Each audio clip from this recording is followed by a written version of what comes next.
이보게, 어서 일어나 보시게. 안녕하세요. 복수냐담 채널에 와주셔서 감사합니다. 구독과 좋아요 누르시고 복 받아가셔요. 어디서 듣고 계신지 댓글 남겨주시면 따뜻한 마음으로 그곳을 향해 인사 올리겠습니다. 그럼 이야기 시작합니다.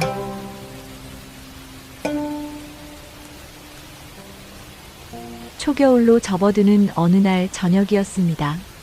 해가 뉘엿뉘엿 넘어가던 무렵부터 촉촉하게 내리기 시작한 비는 밤이 깊어지자 어느새 굵은 장대비로 변해 있었어요. 마을 사람들은 일찌감치 문을 걸어 잠그고 불을 낮춘 채 집안 깊숙이 몸을 숨기듯 잠자리에 들었습니다.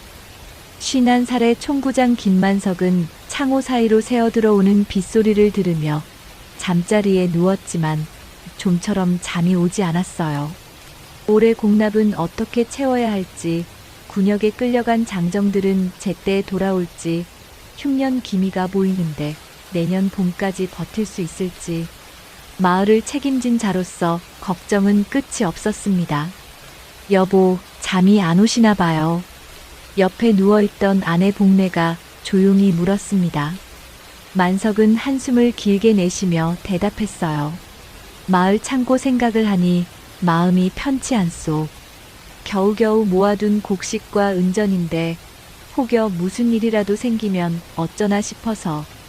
당신이 그렇게 애를 쓰시는데 무슨 일이 있겠어요. 너무 걱정 마세요. 복례의 다독임에도 불구하고 만석의 마음은 무겁기만 했습니다. 마을 공용 창고에는 1년 내내 모아둔 곡식과 은전이 쌓여 있었고 그 관리 책임은 온전히 만석의 몫이었으니까요. 혹여 도둑이라도 들면, 혹여 불이라도 나면 그 책임은 고스란히 자신이 져야 했습니다. 비는 점점 더 거세게 쏟아졌습니다. 지붕을 두드리는 빗소리가 마치 북을 치듯 요란했어요. 만석은 벌떡 일어나 앉으며 말했습니다. 이 비에 혹시 마을 개울이 불어나진 않았을까? 둑이 무너지면 큰일인데. 이 밤중에 어딜 나가시려고요? 그냥 한번 둘러보고 올게요. 마음이 놓이질 않아서. 만석은 등불과 삿갓을 챙겨들고 밖으로 나섰습니다. 빗줄기가 사정없이 얼굴을 때렸고 발밑의 흙길은 이미 질척거리는 진흙탕으로 변해 있었어요. 만석은 조심조심 발을 옮기며 개울가 쪽으로 향했습니다. 다행히 개울물은 불어나긴 했지만 둑을 넘칠 정도는 아니었습니다. 만석은 안도의 한숨을 내쉬며 발길을 돌리려던 참이었어요. 그런데 바로 그때 초가와 초가 사이 진흙탕에 웅크린 채 쓰러져 있는 사람 하나가 눈에 들어왔습니다. 거기 누구시오? 만석이 다급히 다가가 등불을 비추자 젊은 남자의 초췌한 얼굴이 드러났습니다. 26쯤 되어 보이는 청년이었어요. 옷은 흠뻑 젖어 몸에 달라붙었고 얼굴은 핏기 하나 없이 창백했습니다. 청년은 만석의 부름에 희미하게 눈을 떴지만 입술만 파르르 떨릴 뿐 제대로 된 말을 잇지 못했어요. 만석이 시선을 내리자 더욱 참담한 광경이 펼쳐졌습니다. 청년의 발은 여기저기 상처가 나 있었고 신고 있던 집시는 형태를 알아볼 수 없을 정도로 해져 있었어요. 한복 바짓단은 진흙과 빗물로 범벅이 되어 무겁게 늘어져 있었습니다. 어디서 왔는지, 어디로 가려던 것인지 그 모든 사연이 저 상처난 발에 담겨 있는 것만 같았어요. 만석은 잠시 망설였습니다. 요즘 도둑과 떠돌이가 많다는 소문이 들렸거든요.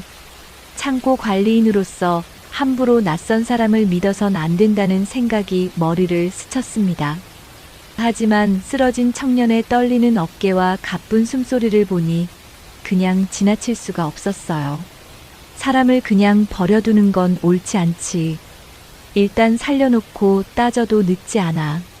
만석은 마음을 굳히고 자신이 신고 있던 집신을 벗었습니다. 그리곤 조심스럽게 청년의 발에 신겨주었어요. 청년의 발은 차갑게 식어 있었습니다. 일어나시게. 우리 집으로 가세. 만석이 청년의 팔을 끌어일으키자 청년은 힘없이 만석의 어깨에 기댔습니다. 두 사람은 비를 맞으며 천천히 만석의 집을 향해 걸어갔어요. 그때였습니다. 멀리 어둠 속에서 마을 장정인 최삼돌이 빗속에 숨어 그 광경을 지켜보고 있었습니다. 삼돌의 눈빛은 묘하게 일그러져 있었어요. 촌구장이 거지 하나를 데려가는군. 이상한 일도 다 있네. 삼돌은 낮게 중얼거리곤 뒤돌아서 자신의 집으로 향했습니다. 그의 발소리는 빗소리에 묻혀 사라졌어요. 비는 여전히 거세게 쏟아지고 있었습니다. 어둠 속에서 만석은 청년을 부축한 채 한 걸음 한 걸음 집으로 향했어요. 두 사람의 뒷모습이 빗줄기 너머로 희미하게 멀어져 갔습니다. 그날 밤 아무도 몰랐어요. 이 작은 선택이 마을 전체를 뒤흔들 사건의 시작이 될 줄은. 집 안으로 들어서자 복례가 깜짝 놀라 달려왔습니다. 여보, 이게 무슨 일이에요? 길에서 젊은이가 쓰러져 있어서 데려왔소. 어서 이불과 마른 옷을 가져오시오. 복례는 놀란 기색을 감추지 못했지만 곧 정신을 차리고 부엌으로 달려갔어요. 이불과 마른 옷가지를 꺼내오고 따뜻한 물도 준비했습니다. 만석은 청년을 안방으로 조심스럽게 부축해 들어갔어요. 이름이 어떻게 되시오? 만석의 물음에 청년은 잠시 망설이는 듯 했습니다. 입술이 한번 떨렸다가 조용히 대답했어요. 도윤이라 부르십시오. 성은? 그냥 도윤이라 불러주시면 됩니다. 뭔가 말하기 꺼려하는 기색이 역력했지만 만석은 더 캐묻지 않았습니다. 복례가 젖은 옷을 벗겨내며 말했어요.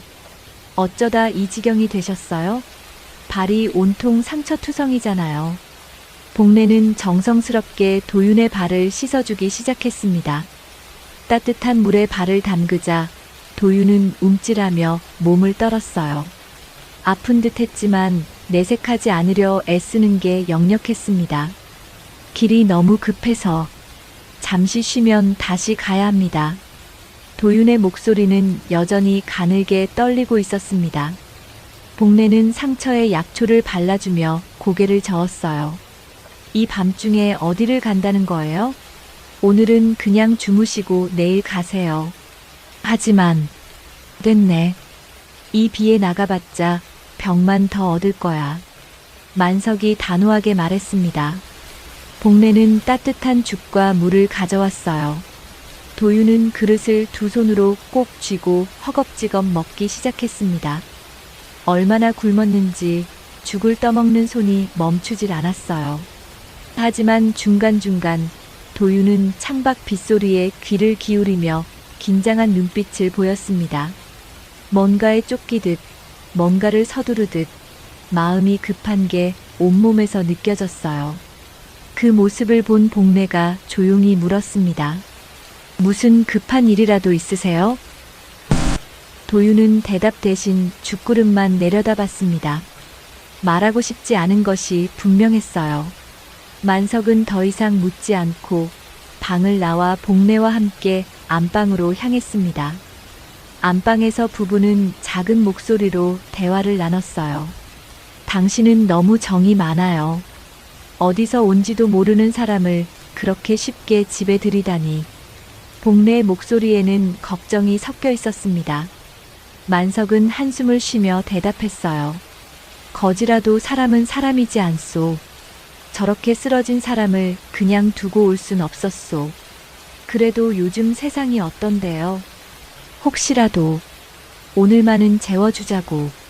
내일 아침이면 떠날 테니. 복례는 잠시 망설이다가 고개를 끄덕였습니다. 부부는 더 이상 말없이 잠자리에 들었어요. 한편 손님방에 홀로 남은 도윤은 이불 속에서 작은 천 조각을 꺼내 들었습니다. 희미한 등잔불 아래에서 천 조각을 펼치자 거기에 적힌 글자들이 드러났어요. 관에서 찍은 듯한 인장과 함께 급히 써내려간 명령문이었습니다. 시간이 없어. 도윤은 낮게 중얼거리며 천조각을 다시 옷자락 안쪽 깊숙이 넣었습니다. 그의 옷자락에는 관에서 찍은 작은 인장 조각이 살짝 비쳐 보였지만 어두운 방 안에서 그것을 알아볼 사람은 없었어요. 밤이 깊어갔습니다. 도윤은 잠들려 애썼지만 마음이 편치 않았어요. 뒤척이다 보니 어느새 얕은 잠에 빠져들었습니다. 무너진다. 사람들을 빼내야. 도윤은 잠꼬대를 했습니다. 헐떡이며 몸을 뒤척였어요. 악몽을 꾸는 것 같았습니다. 땀이 이마에 맺혔고 숨소리는 점점 거칠어졌어요. 안방에서 그 소리를 들은 만석은 조용히 일어나 손님방으로 갔습니다. 도윤의 어깨를 가만히 토닥이며 말했어요. 괜찮네. 꿈일세.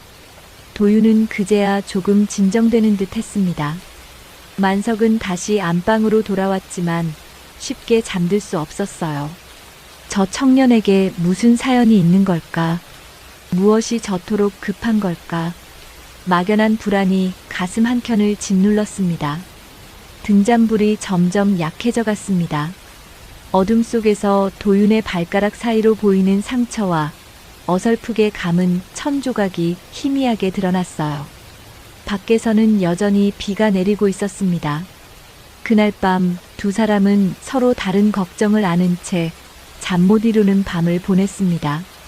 한 사람은 선의로 베푼 은혜가 혹여 화근이 되지 않을까 걱정했고, 다른 한 사람은 자신이 해야 할 일을 하지 못하고 있다는 조바심에 시달렸어요. 새벽이 밝아오고 있었습니다. 다음 날 새벽 비는 잦아들었지만 마을에는 흐릿한 안개가 자욱하게 깔려 있었습니다. 공기는 축축했고 길바닥에는 밤새 내린 빗물이 여기저기 웅덩이를 만들어 놓았어요. 복례는 일찍 일어나 부엌에서 아침죽을 준비했습니다. 어젯밤 손님을 위해 남겨둔 죽그릇을 씻으며 문득 손님방이 궁금해졌어요. 살짝 문을 열어 들여다보니 방 안은 텅 비어 있었습니다. 어머, 벌써 나가셨나? 복례는 놀라 방 안으로 들어갔습니다. 이불은 정갈하게 개어져 있었고 빌려준 마른 옷도 곱게 정리되어 한쪽에 놓여 있었어요. 아무 말 없이 떠났지만 최소한의 예의는 지킨 흔적이었습니다. 인사는 하고 가지. 섭섭하네. 복례는 중얼거리며 이불을 쓰다듬었습니다. 무례한 청년은 아니었다는 생각이 들었어요. 그때 안방에서 만석이 나왔습니다. 벌써 나갔나 보오? 네, 이불도 깨끗하게 개어놓고 갔어요. 만석은 현관으로 나가보았습니다. 어젯밤 도윤에게 신겨줬던 자신의 집신이 보이질 않았어요. 집신을 신고 떠났군. 뭐, 발도 상했으니 그럴만도 하지. 만석은 대수롭지 않게 넘겼지만 속으로는 조금 허전한 마음이 들었습니다. 다시 손님방으로 돌아온 만석은 방 안을 둘러보다가 이불 옆에 떨어진 작은 종이 조각 하나를 발견했어요. 이게 뭐지? 만석은 종이를 집어들었습니다. 하지만 종이는 빗물에 젖었다 마른 흔적이 역력했고 잉크가 번져서 글씨를 알아보기 힘들었어요. 겨우 몇 글자만 어렴풋이 보였습니다. 산사태, 사람들, 관, 급히. 무슨 의미인지 정확히 알 수 없었습니다. 만석은 고개를 갸우뚱하며 종이를 서랍에 넣어두었어요. 나중에 다시 보자는 생각이었습니다. 복례와 만석은 아침상을 받았습니다. 부부는 밥을 먹으며 도윤에 대한 이야기를 나눴어요. 어디로 갔을까요? 젊은 사람이니 발 닿는 대로 떠돌겠지. 뭐, 그래도 하룻밤 신세를 졌으면 인사는 하고 가야 하는 거 아닌가요? 급한 일이 있었나 보오. 어젯밤 잠꼬대를 들으니 뭔가 사연이 있는 것 같더군. 두 사람은 도윤과의 짧은 인연을 그렇게 정리하려 했습니다. 하룻밤의 선행, 그 이상도 그 이하도 아니라고 생각했어요. 그런데 바로 그때였습니다. 마을 쪽에서 다급한 외침 소리가 들려왔어요. 촌구장님, 촌구장님, 큰일 났습니다. 창호 사이로 보니 마을 장정들이 창고 쪽으로 뛰어가고 있었습니다. 무언가 심상치 않은 일이 벌어진 게 분명했어요. 만석은 불길한 예감에 젓가락을 내려놓았습니다. 무슨 일이요? 만석이 급히 밖으로 나가려 하자 복례도 따라 나섰습니다. 두 사람은 창고로 향했어요. 가는 길에 마을 사람들이 하나둘 모여들고 있었습니다. 창고에 도착하자 만석의 얼굴이 창백해졌습니다. 창고 문이 반쯤 열려 있었고 안이 훤히 들여다 보였어요. 어젯밤만 해도 가득 쌓여 있던 곡식 자루와 은전 상자 중 일부가 사라져 있었습니다. 이게 어찌된 일이오? 만석의 목소리가 떨렸습니다. 창고를 관리하던 장정 하나가 다가와 말했어요. 촌구장님, 큰일 났습니다. 밤사이에 누군가 창고를 털어갔습니다. 문쇠가 부서졌소? 그게 이상한 게 문쇠는 멀쩡합니다.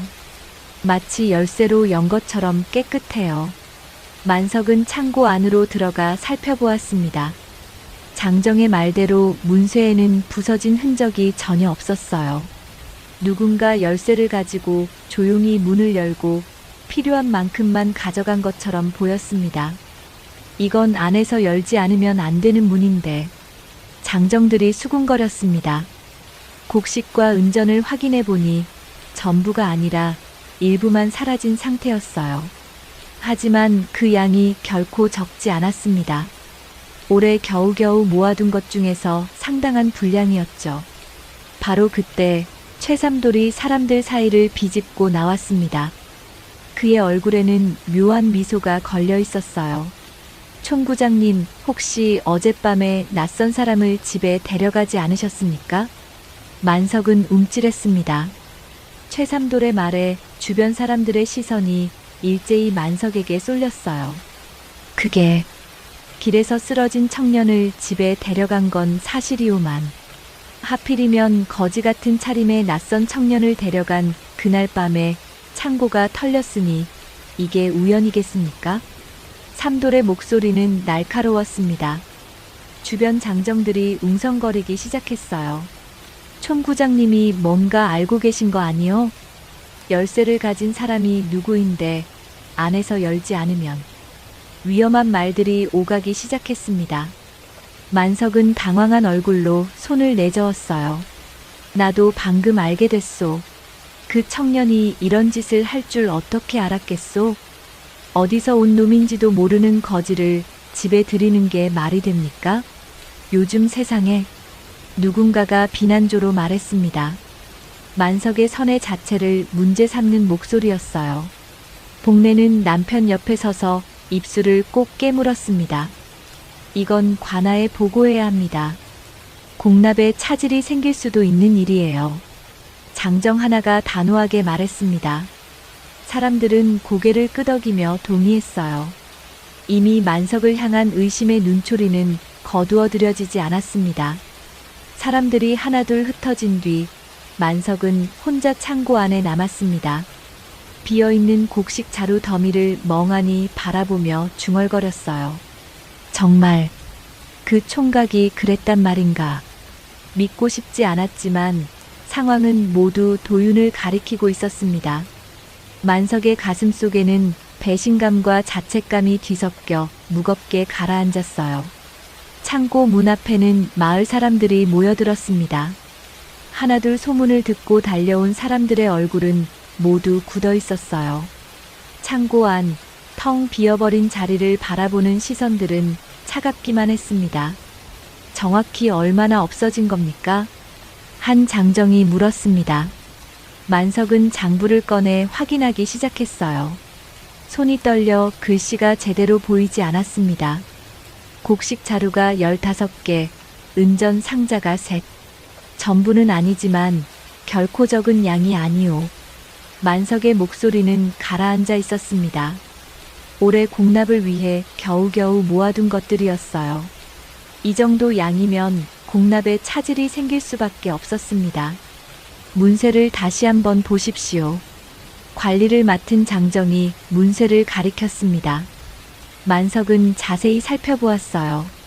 부서진 흔적도 억지로 연 흔적도 전혀 없었습니다. 마치 열쇠로 조심스럽게 연 것처럼 깨끗했어요. 이상하지 않습니까? 도둑이라면 서둘러 부수고 들어갔을 텐데 이건 마치 안에서 열어준 것처럼 보인다는 말이오? 최삼돌이 날카롭게 끼어들었습니다. 그의 말에 사람들의 시선이 다시 만석에게 쏠렸어요. 그런 뜻이 아니라 장정이 말끝을 흐렸지만 이미 분위기는 험악해져 있었습니다. 최삼돌은 한 발 앞으로 나서며 말했어요. 여러분, 제가 어젯밤에 뭘 봤는지 아십니까? 총구장님이 비 오는 밤에 거지 같은 차림의 청년을 집으로 데려가는 걸 봤습니다. 그리고 바로 그날 밤에 창고가 털렸어요. 삼돌이 말이 맞소. 하필이면 그날 밤에 열쇠를 가진 사람이 촌구장님과 관리인 몇 분뿐인데 안에서 열지 않으면 이렇게 깨끗할 리가 없지 않소? 수군거림이 점점 커졌습니다. 만석은 필사적으로 해명하려 했어요. 나도 지금 막 알게 됐소. 그 청년이 이런 짓을 할 줄 어떻게 알았겠소? 그냥 쓰러진 사람을 살리려고 했을 뿐이요. 그래도 요즘 세상이 어떤데 낯선 사람을 함부로 집에 들입니까? 촌구장이 너무 순진하셨던 거 아니오? 아니면 말끝을 흐리는 사람의 눈빛에는 의심이 가득했습니다. 혹시 촌구장이 그 청년과 짜고 친 건 아니냐는 암시였어요. 만석의 얼굴이 창백해졌습니다. 그런 말은 하지 마시오. 나는 평생 이 마을을 위해. 알아요, 알아. 하지만 결과가 이렇게 됐으니 책임은 져야 하는 거 아니겠소? 한 늙은이가 한숨을 쉬며 말했습니다. 그 말에는 비난보다는 안타까움이 섞여 있었지만 만석에게는 비수처럼 꽂혔어요. 일단 관아에 보고합시다. 죄가 있든 없든 관에서 판단하게 해야 합니다. 맞소. 공납에 차질이 생기면 우리 마을 전체가 화를 입을 수 있소. 사람들은 고개를 끄덕였습니다. 관아에 보고하기로 결정이 났어요. 만석은 아무 말도 할 수 없었습니다. 자신이 선의로 베푼 행동이 이렇게 큰 화근이 될 줄은 꿈에도 몰랐어요. 복래가 만석의 팔을 잡았습니다. 떨리는 손이었어요. 여보, 괜찮소. 내가 잘못 본 거요. 만석의 목소리는 힘없이 가라앉았습니다. 사람들은 하나둘 흩어지기 시작했어요. 하지만 떠나면서도 계속 뒤를 돌아보며 수군거렸습니다. 역시 사람은 겉만 보고 믿으면 안 되는 법이야. 거지를 집에 들이다니 촌구장도 참. 우리 공납은 어떻게 되는 거야? 그렇게 흉흉한 말들이 마을에 퍼져나갔습니다. 만석은 빈 창고 안에 홀로 남아 주저앉았어요. 복래가 옆에 앉으며 눈물을 닦았습니다. 당신 잘못이 아니에요. 사람을 살리려 한 마음이 어떻게 잘못이겠어요. 하지만 결과는 이 모양이요. 만석은 고개를 떨구었습니다. 평생 마을을 위해 살아왔는데 한순간의 선택으로 모든 게 무너지는 것 같았어요. 사람들의 신뢰, 자신의 자리, 그리고 마음의 평안까지. 해가 중천에 떴지만 만석의 마음은 어둡기만 했습니다. 창고 바닥에 떨어진 곡식 알갱이 몇 개가 쓸쓸하게 굴러다니고 있었어요. 그날 저녁 만석은 집에 돌아와 서랍을 열었습니다. 아침에 주운 그 종이 조각이 눈에 들어왔어요. 희미하게 번진 글씨를 다시 들여다보았습니다. 산사태, 사람들, 관, 급히, 무슨 의미일까요? 만석은 종이를 손에 쥔 채 오랫동안 생각에 잠겼습니다. 뭔가 중요한 단서가 있는 것 같았지만 알 수가 없었어요. 혹시 이게 그 청년이 가야 할 곳을 적어둔 건가? 만석은 중얼거렸습니다. 하지만 지금 그게 무슨 소용이 있을까요? 이미 곡식과 은전은 사라졌고 자신은 마을 사람들의 의심을 받고 있었습니다. 밤이 깊어갔습니다. 만석은 잠들지 못하고 뒤척였어요. 그의 머릿속에는 끊임없이 질문이 맴돌았습니다.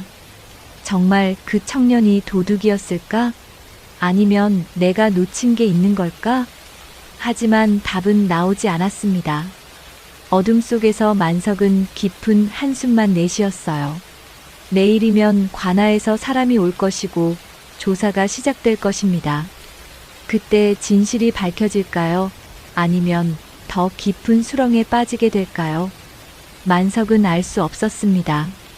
사흘이 지났습니다.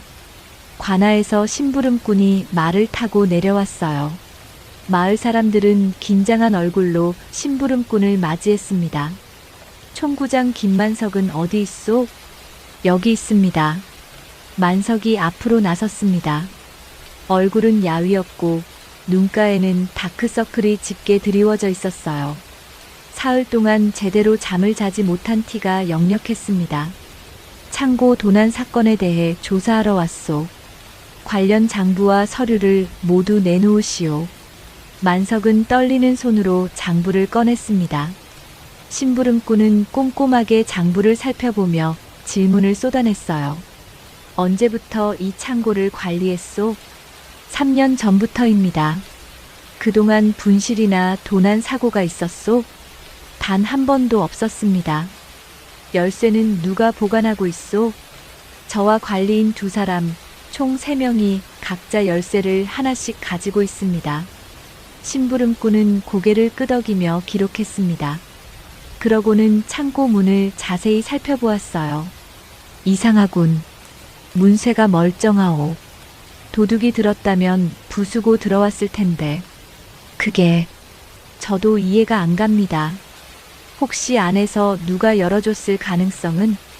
심부름꾼의 날카로운 질문에 주변이 조용해졌습니다. 만석은 고개를 저었어요. 그럴 리 없습니다. 관리인들은 모두 이 마을에서 평생을 산 사람들이고, 그렇다면 열쇠를 맡은 당신들 중 누군가가 문을 열어준 게 아니겠소? 아닙니다. 저는 그날 밤 낯선 청년을 집에 데려갔다고 들었소. 만석은 입을 다물 수밖에 없었습니다. 최삼돌이 앞으로 나서며 말했어요. 제가 똑똑히 봤습니다. 총구장이 비오는 밤에 거지 같은 차림의 청년을 집으로 데려가는 거려. 그게 사실이요, 총구장? 사실이긴 하지만 그 청년이 쓰러져 있어서 그냥 지나칠 수가 없었습니다. 사람을 살리려. 사람을 살리려다 창고를 털렸다 이 말이오? 심부름꾼의 비아냥거림에 만석은 할 말을 잃었습니다. 주변 사람들의 시선이 따가웠어요. 조사는 하루 종일 이어졌습니다. 심부름꾼은 관리인들을 하나씩 불러 신문했고 창고 주변을 샅샅이 뒤졌습니다. 하지만 명확한 증거는 나오지 않았어요. 다만 열쇠를 가진 사람의 소행 가능성이 높다는 결론만 반복될 뿐이었습니다. 해가 저물 무렵 심부름꾼은 마을 사람들을 모아놓고 말했습니다. 일단 보고서를 작성해서 관아에 올리겠소. 열쇠 보관자들의 책임 소지가 있으니 최종 판단은 윗선에서 내릴 것이오. 만석의 얼굴이 더욱 창백해졌습니다. 최악의 경우 곤장을 맞거나 총구장 자리에서 물러날 수도 있었어요. 아니, 그보다 더한 벌을 받을 수도 있었습니다. 심부름꾼이 떠난 뒤 마을은 더욱 싸늘해졌습니다. 만석이 시장에 나가면 사람들은 고개를 돌렸고 길에서 마주치면 피해갔어요. 복내는 장을 보러 나갔다가 아낙네들의 수군거림을 들었습니다. 촌구장 부인이네. 불쌍하긴 하지. 남편이 괜히 거지 하나 들이는 바람에. 이제 어떻게 되려나. 마을에 더 있을 수 있을까? 복내는 고개를 숙인 채 빠른 걸음으로 집으로 돌아왔습니다. 대문을 닫자마자 눈물이 쏟아졌어요. 여보. 복내의 목소리에 만석이 방에서 나왔습니다. 아내의 눈가에 눈물 자국을 본 만석의 가슴이 미어졌어요. 당신이 괜히 거지 하나 들이는 바람에 우리가 이 지경이 됐잖아요. 복래의 감정이 폭발했습니다. 참고 참았던 서러움이 한꺼번에 터져 나왔어요. 만석은 아무 말도 하지 못했습니다. 사람들이 뭐라는지 알아요? 우리 보고 이제 마을에서 나가야 할 거라고. 미안하오. 미안하다고 되는 게 아니잖아요. 복래는 주저앉아 울음을 터뜨렸습니다. 만석도 옆에 앉아 아내의 어깨를 감쌌어요. 두 사람은 한참을 그렇게 앉아 있었습니다. 한참 뒤 복래가 눈물을 닦으며 말했습니다. 그래도 사람을 살리려 한 당신 마음은 틀린 게 아니에요. 고맙소. 다만 세상이 너무 각박해진 거죠. 선의가 화근이 되는 세상이. 복래는 다시 눈물을 훔쳤습니다. 만석은 아내의 손을 꼭 잡았어요. 그날 밤 만석은 다시 서랍에서 종이 조각을 꺼냈습니다. 촛불을 가까이 대고 자세히 들여다보았어요. 흐릿한 글씨 사이로 어렴풋이 보이는 단어들. 산사태, 사람들, 급히. 만석은 문득 깨달았습니다. 이건 도둑질 계획이 아니라 어디론가 급히 가야 하는 이유가 적힌 것일지도 모른다는 생각이 들었어요. 혹시 그 청년에게 무슨 급한 일이 있었던 건 아닐까? 하지만 곧 고개를 저었습니다. 설령 그렇다 해도 창고를 턴 것은 분명한 사실이었으니까요. 아니야. 이건 내가 사람을 잘못 본 거야. 더 이상 헛된 희망을 가져선 안 돼. 만석은 종이를 다시 서랍에 넣었습니다. 하지만 마음 한편에는 여전히 의문이 남아 있었어요. 정말 그 청년이 단순한 도둑이었을까? 내가 놓친 게 있는 건 아닐까? 밤은 깊어갔고 만석은 또다시 잠 못 이루는 밤을 보냈습니다. 내일이면 관아에서 최종 판단이 내려질 것입니다. 그때까지 만석은 이 불안과 의심 속에서 버텨야 했어요. 창밖에서는 쓸쓸한 바람 소리만 들려왔습니다. 시간을 며칠 전으로 되돌려 보겠습니다. 도윤이 만석의 집을 나서던 그날 새벽이었어요. 아직 동이 트기 전 도윤은 조용히 일어났습니다. 만석 부부가 베풀어준 은혜에 감사했지만 더 이상 머물 수 없었어요. 밤새 뒤척이며 생각했지만 결론은 하나였습니다. 시간이 없다. 도윤은 이불을 정갈하게 개고 빌린 옷을 곱게 개어 놓았습니다. 최소한의 예의였어요. 만석이 신겨준 집신을 신고 조용히 대문을 나섰습니다. 은인께 제대로 인사도 못 드리고 도윤은 뒤를 돌아보며 중얼거렸습니다. 하지만 발걸음을 멈출 수 없었어요. 주머니 속 관 인장과 명령서를 만지작거리며 다시 앞을 향해 걸었습니다. 길은 여전히 축축했고 날은 차가웠습니다. 도윤은 빠른 걸음으로 산길을 올랐어요. 목적지는 산 너머 광촌이었습니다. 며칠 전 도윤은 관아에서 급한 지시를 받았었습니다. 상관이 도윤을 급히 불러 말했어요. 산 너머 광촌에서 산사태 징후가 심상치 않다는 보고가 들어왔다. 인근 인력을 급히 모아 대비하도록 하라. 예, 알겠습니다. 정식 문서와 예산은? 시간이 없다. 일단 내가 현장을 확인하고 필요하면 현지에서 인부를 고용하고 식량을 확보해라. 나중에 관에서 정리하겠다. 구두 지시였습니다. 정식 절차를 밟을 시간이 없었어요. 도윤은 인장과 간단한 명령서만 받아들고 급히 떠났습니다. 하지만 현실은 녹록지 않았습니다. 도윤은 마을마다 들러 상황을 전하고 인부를 모으려 했지만 사람들은 믿으려 하지 않았어요. 관에서 정식 문서도 없는데 누가 믿나? 거지 같은 차림으로 관의 사람이라니 말이 되나? 산사태? 매년 그런 소리 하지만 별일 없더만. 사람들은 코웃음을 쳤습니다. 도윤은 이를 악물었어요.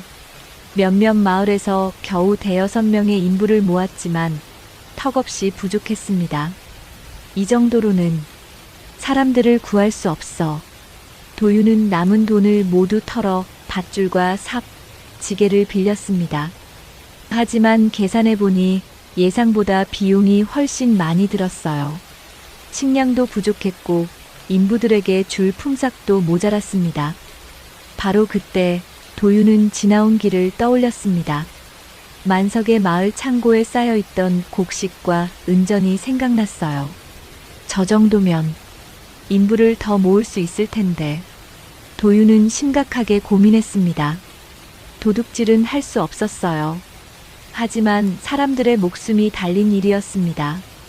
관의 이름으로 가져간다면 도둑이 아니지 않나. 나중에 반드시 갚을 수 있을 거야. 도윤은 스스로를 설득했습니다. 하지만 가슴 한편이 무거웠어요. 자신에게 은혜를 베푼 사람을 배신하는 것 같았으니까요. 그날 밤 도윤은 다시 마을로 돌아갔습니다. 비가 내리는 어두운 밤 창고 앞에 섰어요. 주머니에서 관 인장을 꺼내 들었습니다. 용서하십시오. 하지만 이 길밖에 없습니다.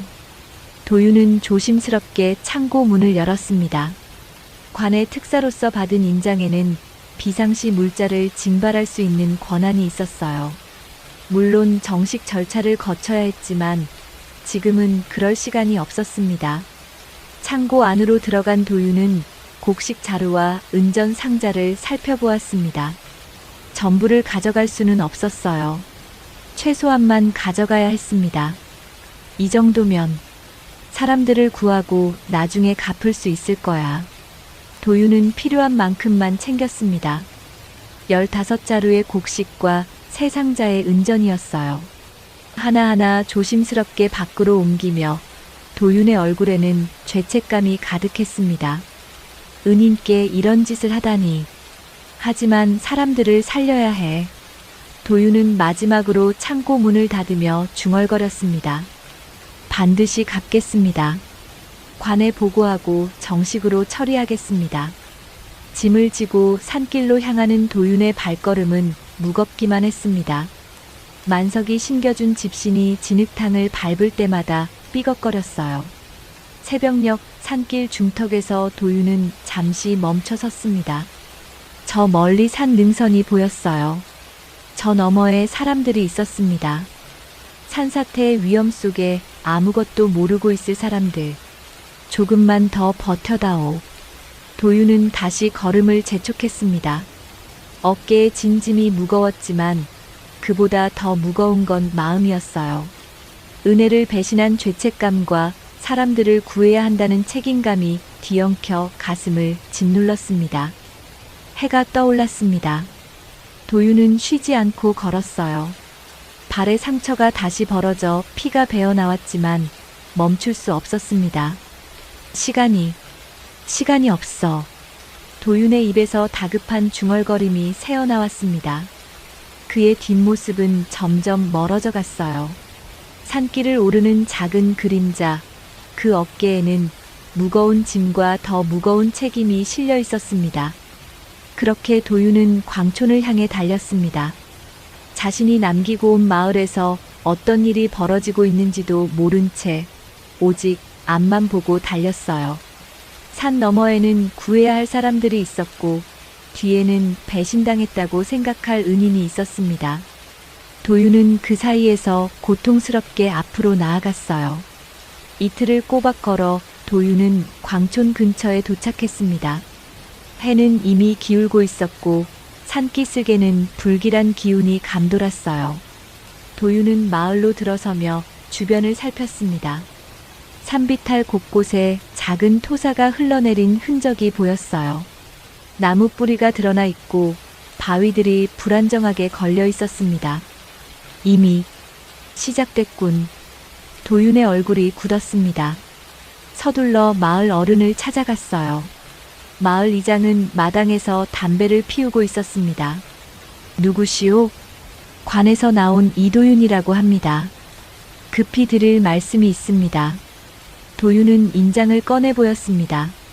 이장은 눈을 가늘게 뜨며 인장을 살폈어요.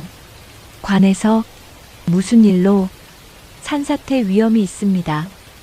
지금 당장 마을 사람들을 높은 곳으로 옮겨야 합니다. 산사태? 매년 장마철마다 그런 소리 듣는데 별일 없었소. 이장은 코웃음을 쳤습니다. 도윤은 답답한 마음에 목소리를 높였어요. 이번은 다릅니다. 제가 직접 확인했습니다. 산비탈이 무너질 징조가. 젊은 양반이 너무 겁을 주는구만. 우리 마을이 여기 자리 잡은 게 몇 대째인데 큰 산사태는 한 번도 없었소. 이장의 말에 주변에 모여든 마을 사람들도 고개를 끄덕였습니다. 도윤은 이를 악물었어요. 그렇다면 최소한 아이들과 노약자만이라도 대피시켜 주십시오. 제발 부탁드립니다.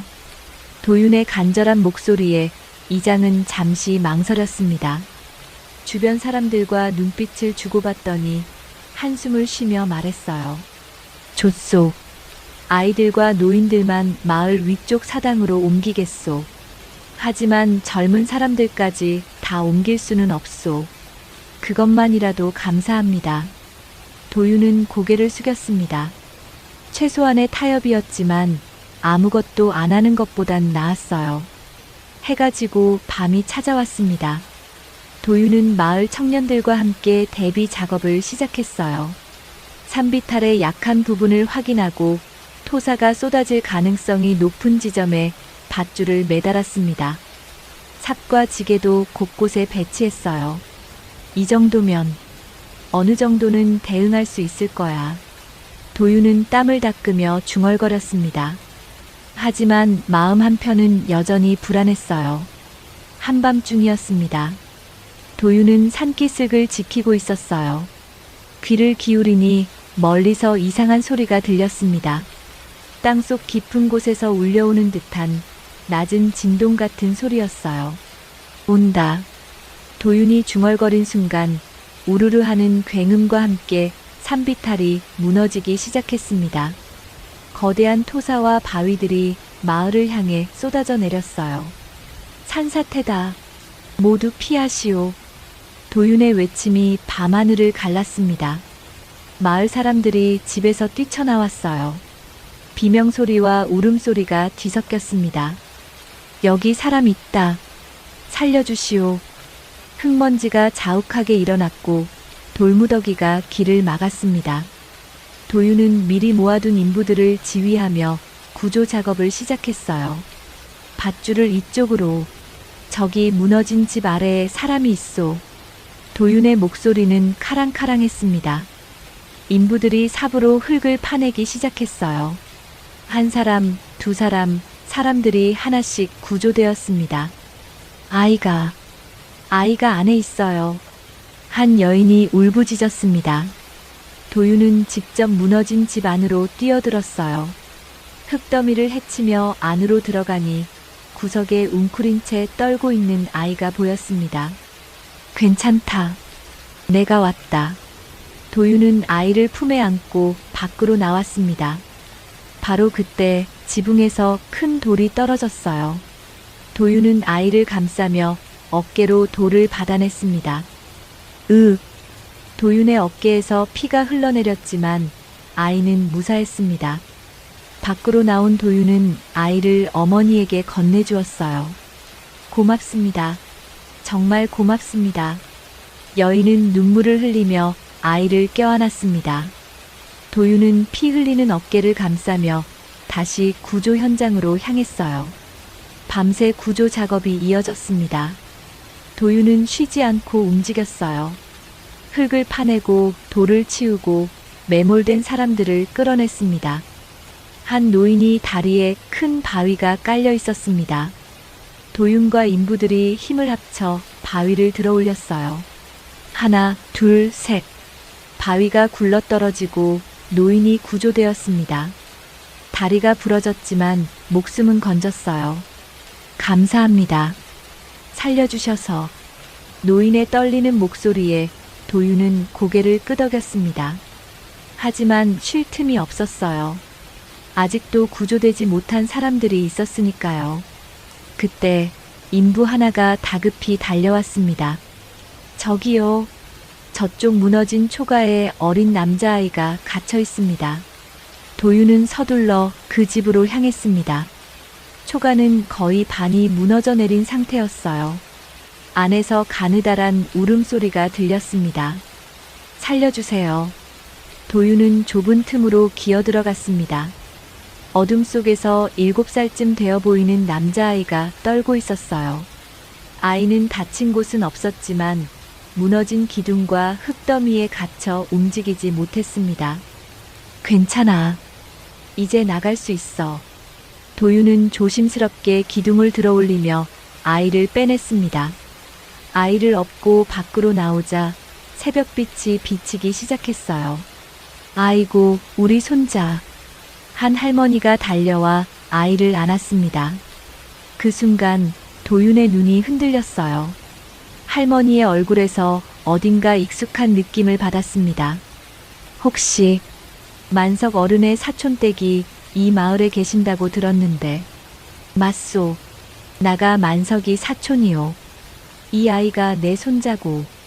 도윤은 그제야 알았습니다. 자신이 방금 구한 아이가 만석의 친척이라는 것을요. 그렇군요. 도윤은 복잡한 표정을 지었습니다. 자신이 만석의 창고에서 가져온 곡식과 은전으로 이 아이를 구했다는 사실이 어떤 의미인지 생각하게 했어요. 해가 떠올랐습니다. 구조 작업은 거의 마무리되었어요. 마을 사람들은 살아남은 것에 감사하며 도윤에게 고개를 숙였습니다. 당신 말을 믿지 않았다면 더 큰 피해가 있었을 것이오. 이장이 도윤의 손을 잡았습니다. 도윤은 피곤에 지친 얼굴로 고개를 끄덕였어요. 아직 끝이 아닙니다. 다른 산비탈도 위험할 수 있습니다. 도윤의 목소리는 여전히 긴장되어 있었습니다. 어깨의 상처에서는 피가 계속 흘러나왔지만 붕대도 제대로 감지 못한 채 다음 일을 준비했어요. 그의 마음속에는 한 가지 생각이 맴돌았습니다. 이제 관에 보고하고 가져온 곡식과 은전을 정리해야 해. 그리고 은인께 용서를 구해야지. 산사태가 지나간 뒤 며칠 동안 도윤은 잔해를 정리하고 다친 사람들을 돌보는 일에 참여했습니다. 제대로 먹지도 자지도 못했어요. 어깨의 상처는 덧나기 시작했지만 멈출 수 없었습니다. 사흘째 되던 날 광촌 이장이 도윤을 찾아왔습니다. 이장의 얼굴에는 궁금증과 고마움이 뒤섞여 있었어요. 도윤 나리, 물어볼 게 있소. 말씀하십시오. 이 곡식과 은전은 어디서 가져온 거요? 인부들에게 품삯을 주고 사람들에게 식사를 대접하는 데 쓰인 것들 말이오. 도윤은 잠시 망설였습니다. 하지만 숨길 수 없었어요. 언젠가는 밝혀질 일이었으니까요. 사실은 이 근처 한 마을 창고에서 관의 이름으로 빌려왔습니다. 관의 이름으로? 예. 시간이 촉박해서 정식 절차를 밟지 못했습니다. 구두 지시만 받고 급히 온 터라. 이장은 눈을 크게 떴습니다. 놀라운 표정이었지만 곧 이해한다는 듯 고개를 끄덕였어요. 그렇군요. 그래서 저 젊은 나이에 이런 무거운 짐을 혼자 지고 온 거였소. 죄송합니다. 규정을 어긴 것은 제 잘못입니다. 아니요. 당신이 규정을 지켰다면 우리 마을 사람들 중 절반은 목숨을 잃었을 거요. 이장의 말에 도윤은 고개를 들었습니다. 이장의 눈가에는 눈물이 맺혀 있었어요. 당신 덕분에 우리가 살았소. 그 창고 주인에게는 내가 직접 가서 설명하겠소. 아닙니다. 제가 책임지고 정리하겠습니다. 도윤은 단호하게 말했습니다. 자신이 한 일의 책임은 자신이 져야 했어요. 바로 그날 오후 관아에서 파견 나온 서리가 마을에 도착했습니다. 산사태 소식을 듣고 현장 조사를 나온 것이었어요. 이도윤은 어디 있소? 여기 있습니다. 도윤이 앞으로 나섰습니다. 서리는 도윤의 초췌한 모습을 보고 눈살을 찌푸렸어요. 자네가 여기서 한 일에 대해 보고를 받았네. 구두 지시만으로 현지 창고를 열었다고? 예, 그렇습니다. 정식 보고도 없이 관의 물자를 임의로 사용한 것은 명백한 규정 위반이네. 서리의 목소리는 차갑게 가라앉았습니다. 도윤은 고개를 숙였어요. 모든 책임은 제가 지겠습니다. 다만 그 마을 총구장에게는 제가 직접 설명할 기회를 주십시오. 그분은 저에게 은혜를 베푼 분입니다. 서리는 잠시 도윤을 바라보았습니다. 그리고는 장부를 꺼내 기록하기 시작했어요. 구조한 사람 수, 사용한 물자 내역, 지출 항목을 모두 보고하게. 도윤은 세세하게 설명했습니다. 몇 명을 구했고 어디에 얼마를 썼는지 하나도 빠짐없이 말했어요. 서리는 꼼꼼하게 기록했습니다. 구조 성과는 인정할 만하군. 하지만 절차상 문제는 분명히 있네. 예, 알고 있습니다. 윗선의 판단을 기다려야 할 것 같네. 일단 자네는 마을에 남아 복구 작업을 마저 돕게. 나는 이 보고서를 가지고 관하로 돌아가겠네. 서리는 말을 타고 떠났습니다. 도윤은 그 뒷모습을 바라보며 한숨을 쉬었어요. 광촌 사람들은 도윤에게 감사의 표시로 음식과 작은 선물을 가져왔습니다. 하지만 도윤은 정중히 사양했어요. 아직 갚지 못한 빚이 있습니다. 받을 수 없습니다. 무슨 빚이란 말이오? 제가 가져온 곡식과 은전은 한 은인의 것이었습니다. 그분께 아직 제대로 설명도 사과도 하지 못했습니다. 도윤의 얼굴에는 죄책감이 역력했습니다. 만석의 얼굴이 자꾸만 떠올랐어요. 자신을 구해준 그 따뜻한 손길, 집신을 신겨주던 그 모습. 그분은 지금쯤 저를 도둑으로 생각하고 계실 겁니다. 도윤의 목소리가 떨렸습니다. 가슴이 미어지는 것 같았어요. 며칠이 더 지났습니다. 도윤은 복구 작업을 돕다가 구조되었던 아이를 다시 만났어요. 만석의 사촌 집안 아이였습니다. 아저씨, 고맙습니다. 아이가 꾸벅 인사했습니다. 도윤은 아이의 머리를 쓰다듬으며 물었어요. 할머니는 괜찮으시니? 네. 할머니가 만석 할아버지께 편지를 썼대요. 우리가 살았다고. 도윤의 가슴이 철렁 내려앉았습니다. 만석이 이 소식을 듣는다면 어떤 생각을 할까요? 자신이 도둑으로 몰린 그 청년이 자기 친척을 살렸다는 사실을 알게 된다면. 그렇구나. 도윤은 복잡한 표정으로 고개를 끄덕였습니다. 이제 정말 모든 걸 정리하고 만석을 찾아가야 할 때였어요. 그날 저녁 도윤은 짐을 꾸렸습니다. 어깨의 상처는 아직 아물지 않았지만 더 이상 미룰 수 없었어요. 광촌 이장이 찾아와 말했습니다. 어디 가시려오? 제가 빚진 곳으로 가야 합니다. 몸은 괜찮겠소? 상처도 아직 괜찮습니다. 이보다 더 아픈 건 마음입니다. 도윤은 쓸쓸하게 웃었습니다. 이장은 도윤의 손을 꼭 잡았어요. 우리는 당신을 잊지 않을 것이오. 당신이 한 일은 결코 헛되지 않았소. 고맙습니다. 도윤은 고개를 숙이고 마을을 떠났습니다. 다시 그 산길을 걷기 시작했어요. 이번에는 빈손이었습니다. 곡식도 은전도 없었습니다. 오직 해명과 사과만을 가지고 가는 길이었어요. 발은 여전히 아팠고 어깨의 상처는 쓰라렸습니다. 하지만 도윤은 멈추지 않았어요. 만석이 신겨준 집신은 이미 너덜너덜해져 있었지만 아직도 발을 지켜주고 있었습니다. 은인께 반드시 진실을 말씀드려야 해. 도윤은 중얼거리며 걸었습니다. 산길은 멀고 험했지만 그의 발걸음은 흔들리지 않았어요. 저 멀리 만석의 마을이 있었습니다. 그곳에는 자신을 배신자로 여길 사람이 기다리고 있었어요. 하지만 도윤은 피할 수 없었습니다. 진실을 밝히고 용서를 구하고 빚을 갚는 것. 그것이 자신이 해야 할 일이었으니까요. 해가 저물어 가고 있었습니다. 도윤의 그림자는 길게 늘어져 마치 그가 짊어진 짐의 무게를 보여주는 것 같았어요. 만석의 마을은 여전히 무겁고 침울한 분위기였습니다. 창고 도난 사건 이후 일주일이 지났지만 마을 사람들의 얼굴에는 불안과 의심이 가시지 않았어요. 만석은 집 안에만 틀어박혀 지냈습니다. 밖에 나가면 사람들의 시선이 따가웠고 누군가는 외면했으며 또 누군가는 수군거렸어요. 복례도 장을 보러 나갈 때마다 마음의 상처를 입고 돌아왔습니다. 언제까지 이렇게 살아야 하나. 만석은 한숨을 쉬며 마당을 쓸고 있었습니다.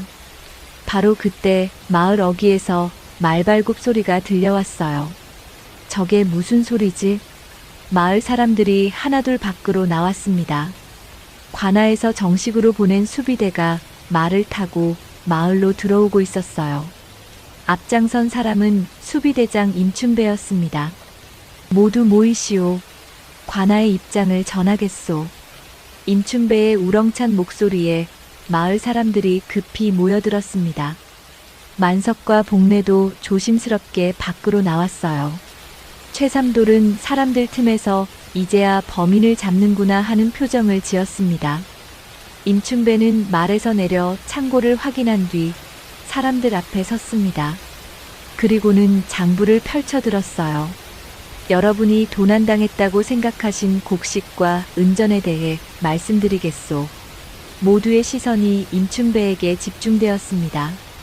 긴장감이 흘렀어요. 그 물자는 도난당한 것이 아니오. 뭐라고요? 사람들이 웅성거리기 시작했습니다.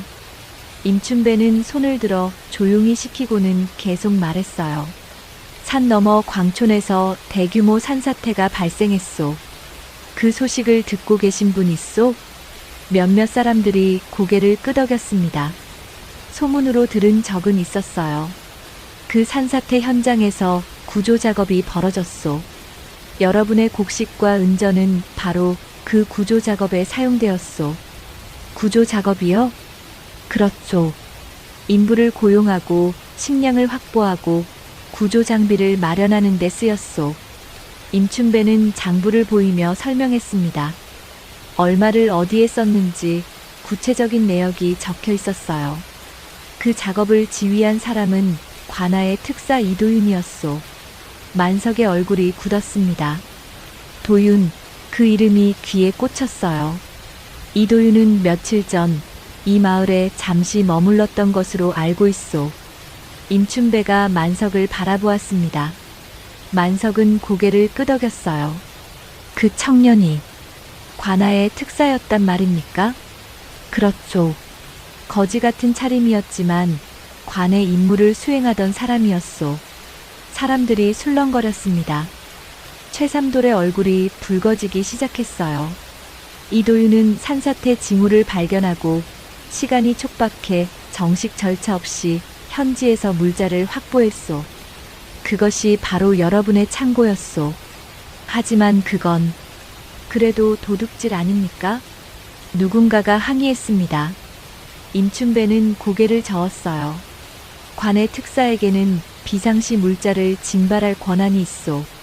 물론 정식 절차를 밟아야 하지만 사람의 목숨이 달린 급박한 상황이었소. 임춘배는 잠시 멈췄다가 다시 말을 이었습니다. 광촌에서 구조된 사람들의 명단을 읽어드리겠소. 임춘배가 종이를 펼쳤습니다. 하나하나 이름을 읽기 시작했어요. 김씨 집안 5명, 이씨 집안 6명, 박씨 집안 4명. 명단이 계속 이어졌습니다. 그러다 임춘배가 특정 이름에서 멈췄어요. 그리고 김만석 총구장의 사촌 집안 어린 조카도 그 명단에 포함되어 있소. 만석의 눈이 커졌습니다. 온몸에 전율이 흘렀어요. 저희 조카가요? 그렇죠. 7살 남자아이. 무너진 집안에 갇혀 있었는데 이도윤이 직접 구해냈다고 하오. 만석은 그 자리에 주저앉을 뻔했습니다. 복례가 남편의 팔을 잡아 지탱해 주었어요. 두 사람의 눈에는 눈물이 맺혔습니다. 그 청년이 우리 조카를. 만석의 목소리가 떨렸습니다. 사람들도 숙연해졌어요. 최삼돌은 고개를 떨군 채 뒤로 물러섰습니다. 이도윤은 규정을 어긴 것에 대해 관에서 경고와 징계를 받았소. 하지만 그의 공로를 참작하여 엄중한 처벌은 내리지 않기로 했소. 임춘배는 다시 장부를 펼쳤습니다. 가져간 곡식과 은전은 관에서 책임지고 보상하겠소.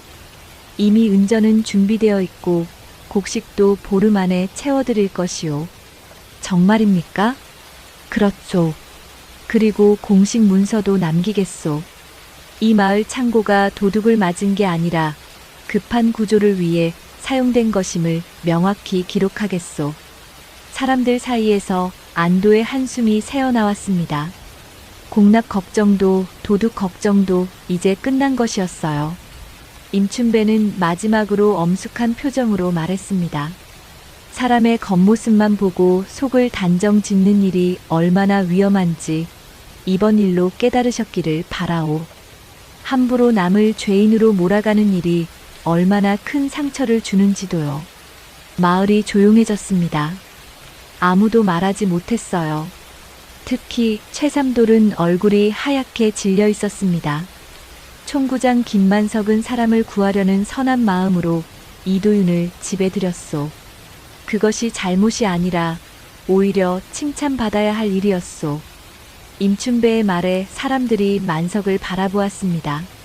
만석은 눈물을 닦으며 고개를 숙였어요.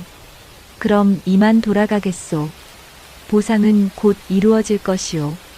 임춘배와 수비대가 말을 타고 떠났습니다. 사람들은 한참 동안 그 자리에 서 있었어요. 무거운 침묵이 흘렀습니다. 그때 한 늙은이가 만석에게 다가왔습니다. 촌구장님, 미안했소. 괜찮습니다. 의심해서 정말 죄송했소. 한 명, 두 명, 사람들이 만석에게 다가와 사과했습니다. 만석은 고개를 저으며 말했어요. 저도 그 청년을 의심했습니다. 모두 제 잘못이오. 최삼돌도 어색하게 다가왔습니다. 고개를 푹 숙인 채 말했어요. 제가 괜히 소문을 키워서 죄송합니다. 만석은 삼돌의 어깨를 두드렸습니다. 앞으론 말 한 번 더 새겨보게. 예, 그러겠습니다. 사람들이 하나둘 흩어졌습니다. 만석과 복내는 집으로 돌아왔어요. 두 사람은 마주보며 깊은 한숨을 쉬었습니다. 여보, 그 청년이 우리 조카를 살렸다니. 복내의 목소리가 떨렸습니다. 만석은 고개를 끄덕였어요.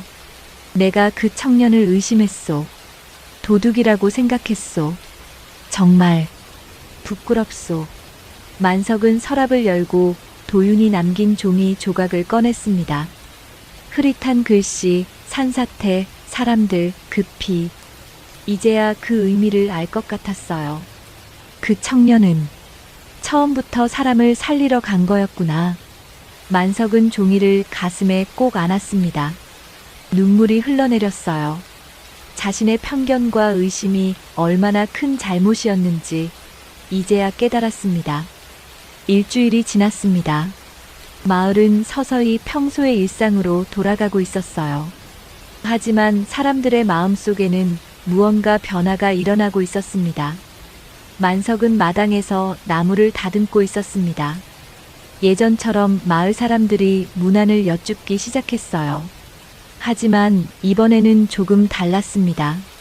사람들의 눈빛에 진심 어린 미안함과 존경이 담겨 있었어요. 촌구장님, 안녕하십니까? 한 아낙네가 다가왔습니다. 우물가에서 만석 부부를 외면했던 그 사람이었어요. 그동안 정말 죄송했습니다. 이미 지난 일이오. 신경 쓰지 마시게. 아닙니다. 제가 너무 함부로 판단했습니다. 사람을 겉모습만 보고. 아낙네의 눈가가 붉어졌습니다. 만석은 고개를 저으며 말했어요. 저도 그 청년을 의심했소. 우리 모두 배울 게 있었던 거지요. 며칠 뒤 광촌에서 사람들이 찾아왔습니다. 만석의 사촌과 그 가족이었어요. 7살 남자아이도 함께였습니다.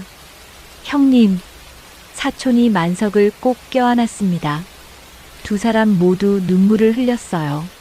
살아서 다시 보니 정말 다행이네. 형님, 마을에서 온 그 청년 덕분입니다. 우리 손자를 직접 구해냈어요. 사촌 어머니가 아이를 데리고 왔습니다. 아이는 만석에게 꾸벅 인사했어요. 할아버지, 안녕하세요. 만석은 아이를 꼭 안았습니다. 가슴이 벅차올랐어요. 이 아이가 살아있는 것은 도윤이 자신의 창고에서 가져간 곡식과 은전 덕분이었습니다. 당신 마을에서 온 젊은이가 얼마나 고생했는지 아십니까? 다치면서도 사람들을 구했어요. 사촌이 그날의 이야기를 들려주었습니다. 산사태가 일어났을 때 도윤이 어떻게 사람들을 구했는지, 얼마나 헌신적으로 일했는지, 우리는 그분을 잊지 않을 겁니다. 우리 마을의 은인이에요. 만석은 고개를 끄덕이며 눈물을 닦았습니다. 복래도 옆에서 눈물을 흘렸어요. 저희도 그 청년에게 빚을 졌습니다. 가족들이 돌아간 뒤 만석은 서랍에서 도윤이 남긴 종이 조각을 꺼냈습니다. 작은 나무판에 고이 붙여 방 한쪽에 걸어두었어요. 이 글귀를 잊지 말자. 남의 사정을 모른 채로 재단하지 말자. 만석은 중얼거리며 종이를 바라보았습니다. 흐릿하게 번진 글씨였지만 이제는 그 의미가 또렷하게 보였어요. 며칠 뒤 복래는 우물가에서 다른 아낙네들과 이야기를 나누고 있었습니다. 예전처럼 수군거림이 아니라 진심 어린 대화였어요. 거지든 뭐든 사람을 살려놓고 보는 게 먼저더라고요. 복래가 조심스럽게 말했습니다. 다른 아낙네들도 고개를 끄덕였어요. 맞아요. 우리가 너무 각박하게 살았던 것 같아요. 이번 일로 많이 배웠어요. 사람을 함부로 판단하면 안 된다는 걸요. 우물가의 분위기가 달라졌습니다. 예전보다 훨씬 따뜻해진 느낌이었어요. 어느 날 저녁 만석은 마을 어귀에 앉아 노을을 바라보고 있었습니다. 붉게 물든 하늘이 아름다웠어요. 복래가 옆에 앉으며 물었습니다. 무슨 생각하세요? 그 청년 생각을 하고 있소. 다시 만나면 뭐라고 말해야 할까? 미안하다고 해야죠. 그리고 고맙다고. 그래. 미안하고 고맙다고. 만석은 고개를 끄덕였습니다. 그때 마을 어귀 길 위에 한 사람의 그림자가 어른거렸어요. 저녁 햇살을 받아 길게 늘어진 그림자였습니다. 저기 누가 오는 것 같은데? 복래가 손을 들어 햇빛을 가렸습니다. 만석도 고개를 들어 바라보았어요. 멀리서 한 젊은이가 걸어오고 있었습니다. 초췌한 모습이었지만 걸음걸이는 흔들리지 않았어요. 너덜너덜해진 집신을 신고 어깨에 붕대를 감은 채. 저 사람. 만석의 가슴이 뛰기 시작했습니다. 혹시 그 청년이 아닐까? 젊은이는 점점 가까워졌습니다. 석양빛 속에서 그 얼굴이 조금씩 드러났어요. 만석은 벌떡 일어났습니다. 도윤나리. 만석의 외침에 젊은이가 멈춰섰습니다. 도윤이었어요. 그는 만석을 보고 천천히 다가왔습니다. 은인. 도윤의 목소리가 떨렸습니다. 만석은 급히 달려가 도윤의 손을 잡았어요. 미안하오. 정말 미안하오. 아닙니다. 제가 죄송합니다. 은혜를 배신한 것 같아서. 아니오, 아니오. 자네는 사람들을 살렸소. 우리 조카도 살렸소. 두 사람은 그 자리에서 서로의 손을 꼭 잡았습니다. 복래도 다가와 눈물을 닦았어요. 안으로 들어오세요. 제대로 대접해야죠. 아닙니다. 저는 그럴 자격이. 무슨 말씀이에요? 우리 집 은인이신데. 복래가 도윤의 팔을 잡아 이끌었습니다. 마을 사람들이 하나둘 나와 도윤을 바라보았어요. 그리고는 하나같이 고개를 숙였습니다. 고맙습니다. 우리 마을의 은인이십니다. 최삼돌도 나와 깊이 허리를 숙였습니다.